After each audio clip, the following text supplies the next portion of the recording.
Hello friends, नमस्कार। चलिए हम लोग ये टेस्ट 12 कितना टेस्ट 11 तक कर चुके थे। ये टेस्ट 12 करेंगे हम लोग इसमें। और अगर पिछली वीडियो नहीं देखे तो आप प्लेलिस्ट में टेस्ट सीरीज में जाकर देख सकते हैं। चलिए हम लोग इससे रिलेटेड जितने भी एनटीपीसी ग्रुप डी में बीपीएससी एसएसओ बीएसओ सब स्टैटिकल ऑफिसर होता है, block statistical officer, BSSC, SSC, CGL, दरोगा, सचिवालय के लिए सभी एग्जाम के लिए बहुत इम्पोर्टेंट पॉइंट है फ्रेंड्स। इसलिए एकदम टॉप क्वेश्चन एकदम का सीरीज है फ्रेंड्स। चलिए आप लोग इसको अच्छे से लगाइएगा और डेली लाइव डिस्कशन के लिए 9 बजे और 11:15 बजे रात में जोड़ना ना भूलें। चलिए चलते हैं क्वेश्चन 1 से। ये बाइलिंगुअल है फ्रेंड्स, दोनों स्टूडेंट के लिए, जो इंग्लिश मीडियम जो हिंदी मीडियम तैयारी करते हैं और जो इंग्लिश करते हैं इंग्लिश मीडियम, दोनों के लिए है। चलिए आइए क्वेश्चन 1 से शुरू करते हैं। जब भारतीय न्यायिक पद्धति में लोकहित मुकदमा पीआईएल लाया गया, तब भारत के मुख्य न्यायमूर्ति कौन थे? उस समय भारत के मुख्य न्यायमूर्ति पीएन भगवती थे। कौन थे? पीएन भगवती। यह जनहित याचिका किसके लिए था? यह जनहित याचिका था जो सामाजिक रूप से वंचित पार्टी रहता था उसको न्याय उपलब्ध कराने के लिए। संसद में धन विधेयकों के संदर्भ में निम्नलिखित में से कौन सा कथन गलत है? तो कौन सा कथन गलत है? या केवल एक मंत्री द्वारा पेश किया जाता है, न कि एक निजी सदस्य द्वारा? सही है। लोकसभा राज्यसभा की सभा सभी या किसी भी सिफारिश को स्वीकार या अस्वीकार कर सकती है। इसे केवल लोकसभा में पेश किया जाता है। इसे राज्यसभा द्वारा अस्वीकार या संशोधित किया जा सकता है। ये गलत है, मतलब डी इसका राइट आंसर हो जाएगा फ्रेंड्स। आइए तीसरा, संविधान के किस अनुच्छेद में संसद के संयुक्त अधिवेशन की व्यवस्था है? बहुत अच्छा पॉइंट है। संविधान के किस अनुच्छेद में संसद के संयुक्त अधिवेशन की अध्यक्षता है? 108 में व्यवस्था किसमें संयुक्त अधिवेशन की व्यवस्था 108 में है। 108 में राष्ट्रपति संयुक्त अधिवेशन बुलाता है। चलिए आगे चलते हैं। इसकी अगर राष्ट्रपति अनुपस्थित रहता है तो इसकी अध्यक्षता कौन करता है? उपराष्ट्रपति करता है। और उपराष्ट्रपति को राज्यसभा का उपसभापति भी कहा जाता है। भारत के संविधान में किसका पद उल्लेख नहीं है? तो भारत के संविधान में लोकसभा उपाध्यक्ष का है, प्रधानमंत्री का नहीं है। तो यही राइट आंसर हो जाएगा। राज्यसभा उपाध्यक्ष का भी है, राज्य विधानसभा का उपाध्यक्ष का भी है। निम्नलिखित में से कौन सा संविधान संशोधन राष्ट्रपति को किसी भी मामले को पुनः विचार के लिए मंत्रिमंडल को भेजने की शक्ति प्रदान करता है?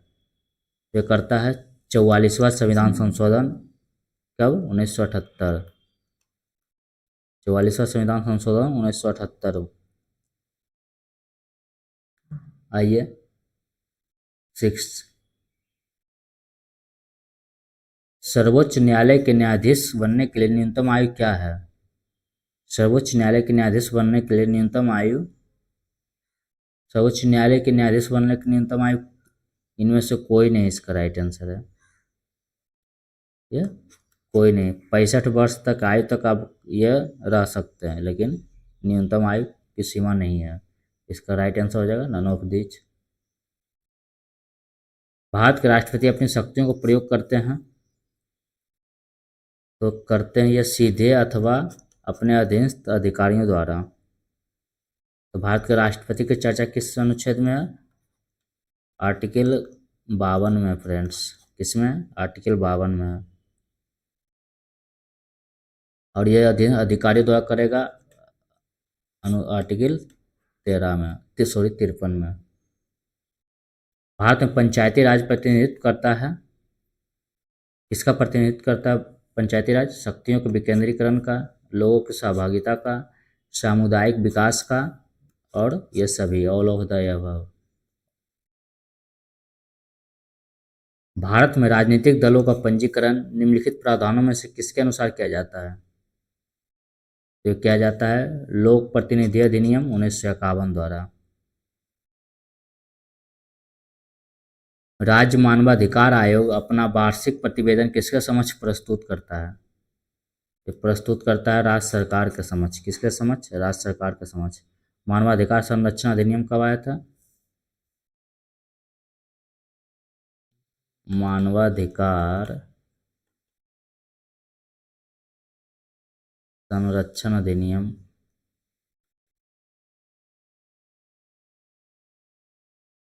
ये आया था कब? 1993 में।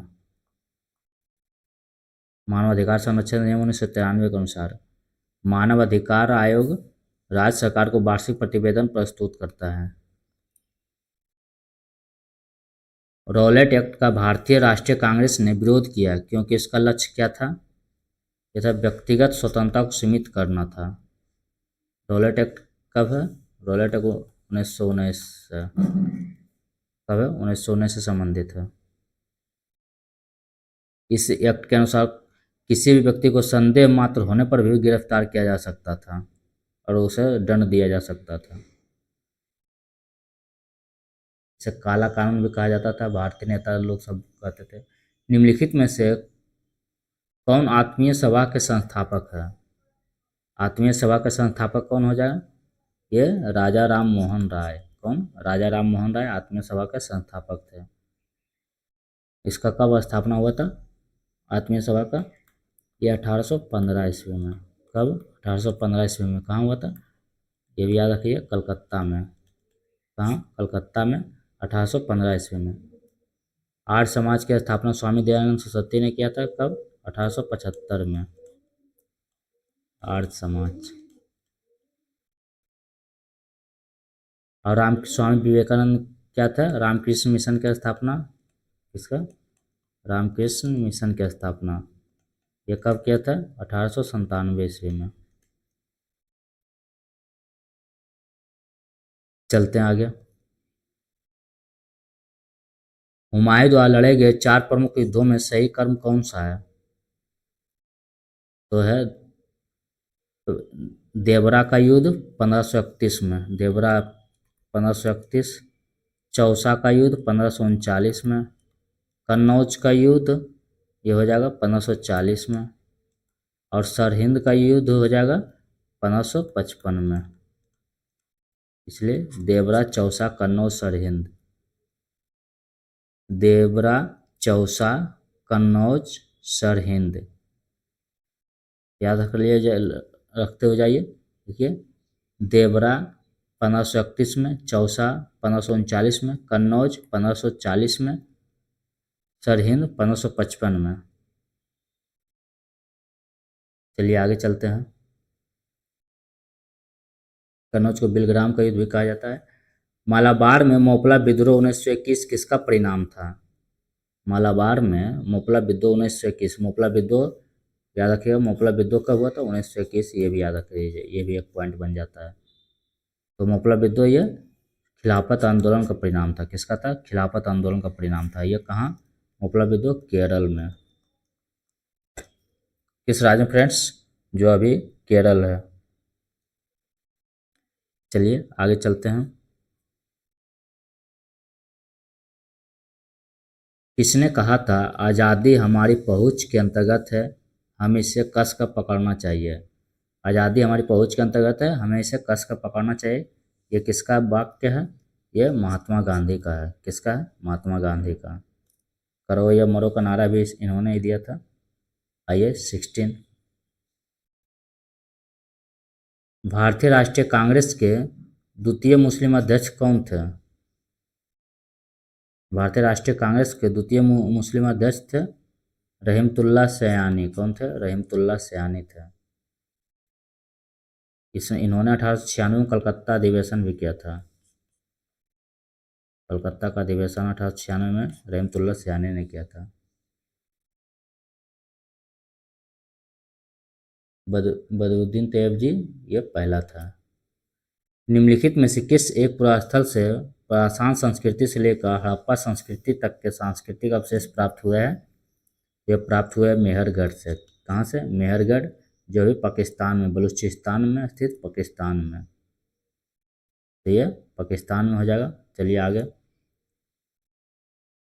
गौतम बुद्ध को एक देवता का स्थान किस राजा के समय प्राप्त हुआ था? गौतम बुद्ध को एक देवता का स्थान, एक ये देवता बन गए थे, किस राजा के समय इनको प्राप्त हुआ था? ये कनिष्क के समय। किसके समय? कनिष्क के समय। चौथी बौद्ध संगति इन्हीं के समय हुई थी। चतुर्थ बौद्ध संगति, तब चतुर्थ बौद्ध संगति इन्हीं के समय हुआ था। चलिए आइए चलते आगे। चंद्रगुप्त मौर्य ने सेल्यूकस को किस वर्ष में पराजित किया था? ये पराजित किया था 305 ईस्वी पूर्व में। 305 ईस्वी नहीं, देखिए 305 ईस्वी दे देगा, कन्फ्यूजन में जल्दी जल्दी मार दीजिए, लेकिन 305 ईस्वी तो इधर आ जाता है ना, ईसा मसीह की बात है, लेकिन उससे पहले पूर्व है। 305 ईस्वी पूर्व इसका आंसर हो जाएगा। रजत सिक्के जारी करने वाला प्रथम गुप्त शासक था, यह चंद्रगुप्त द्वितीय था। कौन था? चंद्रगुप्त द्वितीय, जिसको विक्रमादित्य भी कहा जाता था। ये गुप्त काल में क्या कहा जाता था? रुपये को रुपयक या रूपक कहा जाता था। निम्नलिखित में से कौन सा सुल्तान अपने फरमान में सरदार या अमीरों को मसनद ए अली के नाम से संबोधित करता था? मसनद ए अली, मसनद ए अली, ये बहलोल लोदी। किसने? बहलोल लोदी ने। लोदी वंश का संस्थापक भी है ये संस्थापक भी है फ्रेंड्स लोदी वंश का। बहलोल लोदी लोदी वंश का संस्थापक भी है, ये भी याद रखिएगा। वो अपने सरदारों को मसनद ए अली कहकर पुकारता था। मोहम्मद बिन तुगलक एमबीटी के निम्नलिखित प्रयोगों अभियानों को कालानुक्रम में सजाना है। तो ये पहले कौन था? दोआब में कर वृद्धि, उसके बाद आया था राजधानी परिवर्तन, उसके बाद क्या था? सांकेतिक मुद्रा, उसके बाद कराची अभियान। 2, 3, 1, 4। निम्नलिखित में से कौन सा भारत का पहला पेपरलेस बजट है? बहुत इंपॉर्टेंट पॉइंट। सबसे पहला पेपरलेस बजट ये हो जाएगा केंद्रीय बजट 21-22। कौन सा? 21-22। कौन, किसने किया था? निर्मला सीतारमन ने। किसने? निर्मला सीतारमन ने।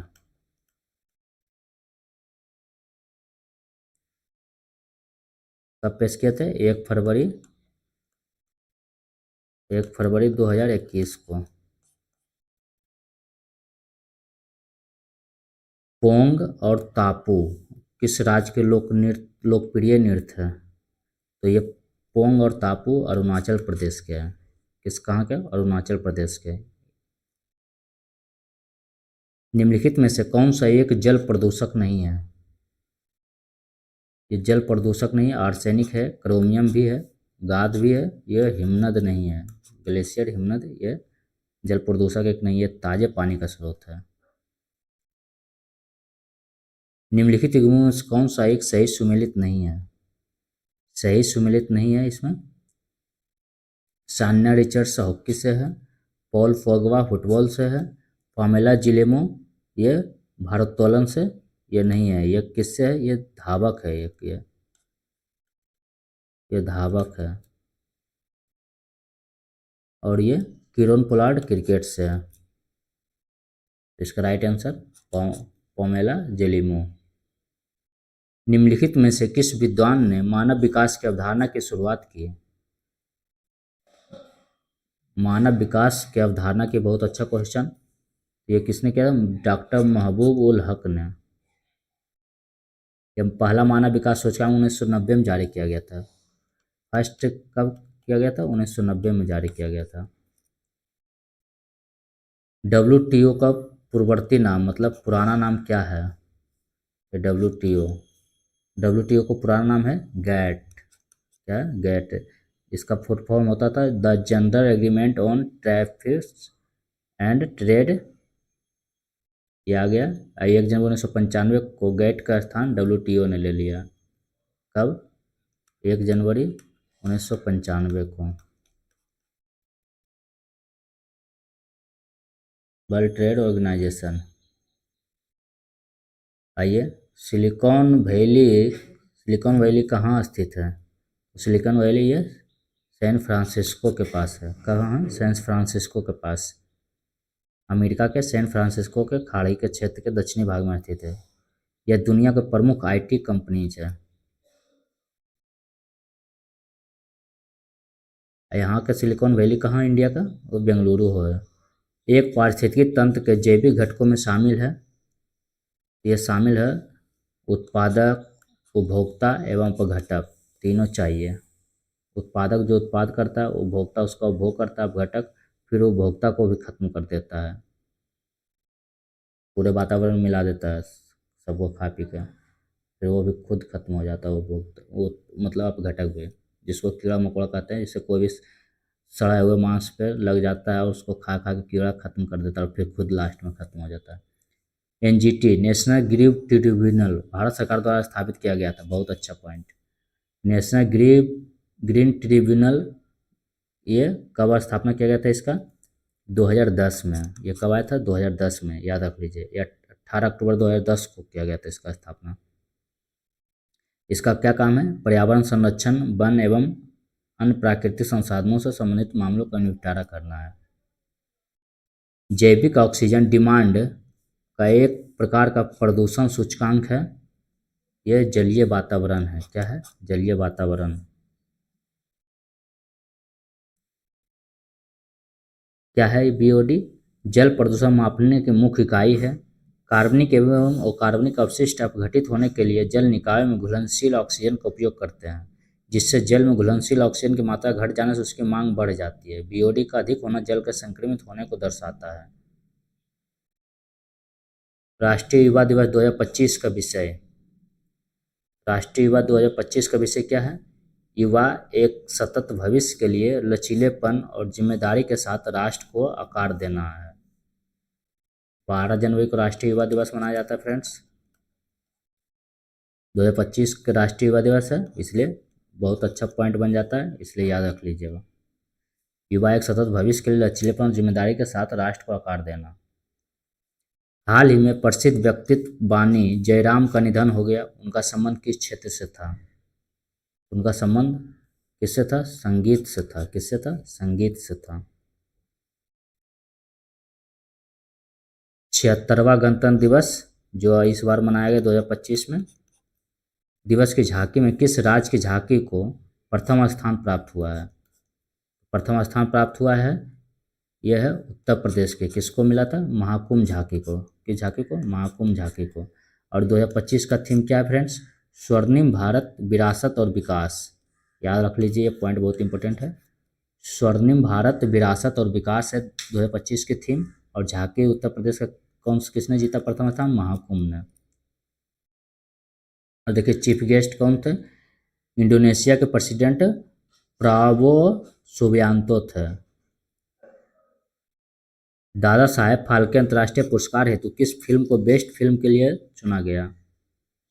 यह चुना गया था द कश्मीर फाइल के लिए।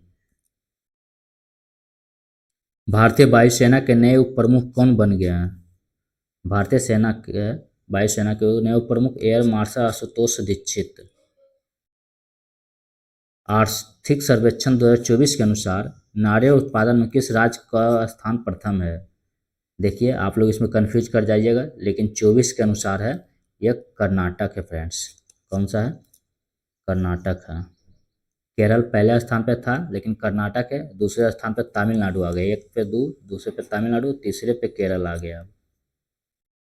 और 2 सितंबर को विश्व नारियल दिवस मनाया जाता है। ये भी अच्छा पॉइंट है, याद रख लीजिए। 2 सितंबर को विश्व नारियल दिवस याद रख लीजिए। केरल अब नहीं रहा 1 नंबर पे। अब 2024 सर्वेक्षण के अनुसार ये 1 नंबर पे कर्नाटक आ गया, दूसरा पे तमिलनाडु, तीसरा पे केरल आ गया है।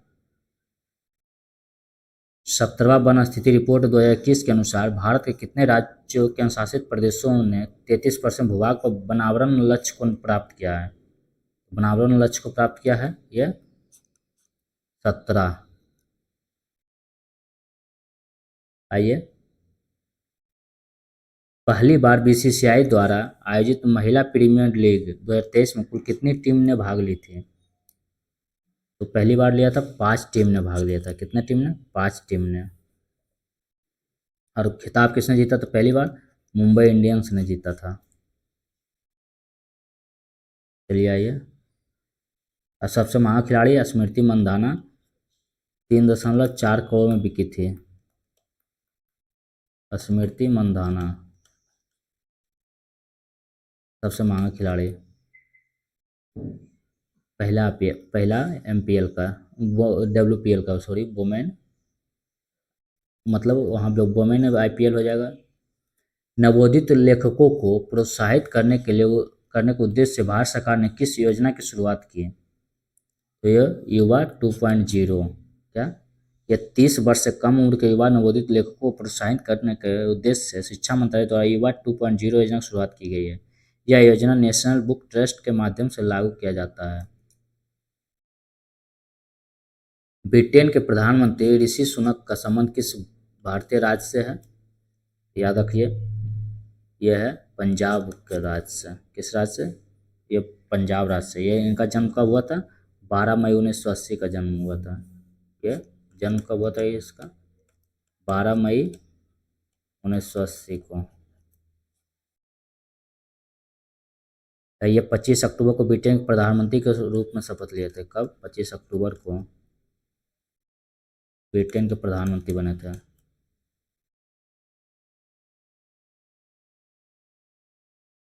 प्रधानमंत्री के रूप में शपथ लिया था।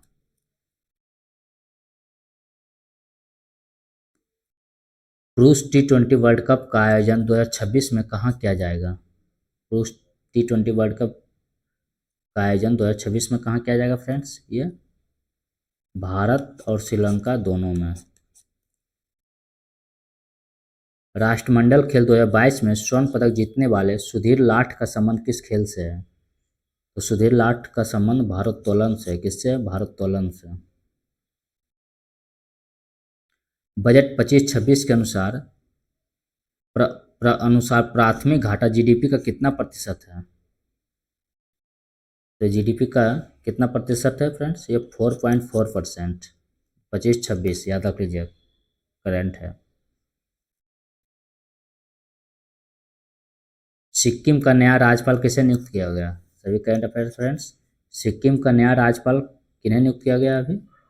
ये ये बन गया है ओम प्रकाश माथुर। कौन? श्री ओम प्रकाश माथुर। यूनिसेफ इंडिया के नए राजदूत कौन बने हैं? पहले आयुष्मान खुराना थे, अब कौन बन गए? करीना कपूर बन गई है। देखिए, यूनिसेफ का पूरा full form United Nation International Children Emergency Fund. United Nations International Children's Emergency Fund. इसकी स्थापना 11 दिसंबर 1946 को हुआ। सदस्य देशों की संख्या 36 है, जिसमें से अफ्रीका का 8 सीट है, एशिया से 7 सीट है, पूर्वी यूरोप से 4 है, लैटिन अमेरिका और कैरिबियन से 5 है, और पश्चिमी यूरोप और अंश से 12 है। आइए 48 की ओर चलते हैं। वीर गार्जियन संयुक्त सैन्य अभ्यास जो भारत तथा जापान के मध्य हुआ। वीर गार्जियन किसके मध्य? भारत और जापान के मध्य। इसका आयोजन किया गया था। इसका आयोजन किया गया था हयाक्यूरी में। प्रधानमंत्री नरेंद्र मोदी द्वारा आदि महोत्सव का शुभारंभ कहाँ किया गया है? आदि महोत्सव का शुभारंभ यह नई दिल्ली में। कहाँ? नई Delhi. T20 cricketer of the year 2024 का अवार्ड किसे दिया गया है? T20 cricketer of the year 2024 का अवार्ड, ये 2024 का अवार्ड दिया गया है अर्शदीप सिंह को। किसको? अर्शदीप सिंह को। आइए 51। पद्म विभूषण पुरस्कार सम्मानित श्रीनिवास वर्धन का संबंध किस क्षेत्र से है? ये किस क्षेत्र से, आप लोग इसका कमेंट में जवाब दीजिएगा फ्रेंड्स। ये आप लोग के लिए क्वेश्चन रहा है। ये श्रीनिवास वर्धन का संबंध किस क्षेत्र से है जिनको पद्म पुरस्कार, पद्म विभूषण पुरस्कार भी मिल चुका है? आइए इसका कुछ पॉइंट। 2025 के लिए 119 लोगों को पद्म पुरस्कार मिला है। पद्म पुरस्कार में मतलब सब आ जाता है। 7 पद्म विभूषण मिला है, 19 पद्म भूषण मिला है और 113 को पद्मश्री मिला है। कितना? 139, 7, 19, 113 याद रख लीजिएगा। 7 पद्म विभूषण, 19 पद्म भूषण और 113 पद्मश्री। 7, 19, 113। चलिए, और आप लोग इसका कमेंट में जवाब जरूर दीजिएगा फ्रेंड्स। देखते हैं कितने लोग देते हैं। चलिए, और वीडियो का कंटेंट कैसा लगा उसके लिए आप लोग लाइक ज़रूर दीजिए फ्रेंड्स। चलिए, मिलते हैं अगले वीडियो में फ्रेंड्स।